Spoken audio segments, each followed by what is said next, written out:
Les plus jeunes tueurs en série. Ces enfants qui ont franchi l'inimaginable. Quand on pense à des tueurs en série, on imagine souvent des adultes perturbés avec un lourd passé ou des motivations complexes.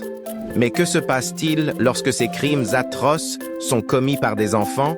Ces cas rares et troublants nous forcent à redéfinir notre compréhension de l'innocence et de la moralité.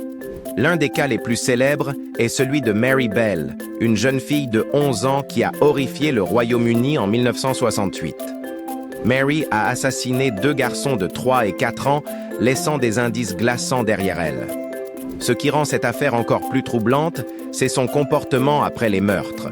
Elle a écrit des messages moqueurs à la police et s'est montrée détachée de ses actes. Ses motivations? Une enfance marquée par des abus et un environnement familial toxique. Un autre exemple est celui d'Eric Smith, âgé de seulement 13 ans, lorsqu'il a attiré un enfant de 4 ans dans un bois avant de le tuer de manière brutale.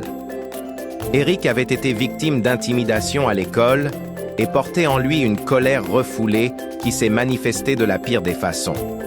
Ces cas posent une question difficile.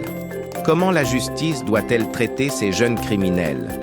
Faut-il les considérer comme des adultes et les punir sévèrement, ou bien reconnaître leur jeune âge et chercher à les réhabiliter? Ces histoires troublantes nous montrent que la frontière entre l'innocence et le mal est parfois plus fine qu'on ne le pense. À demain à la même heure pour une nouvelle vidéo.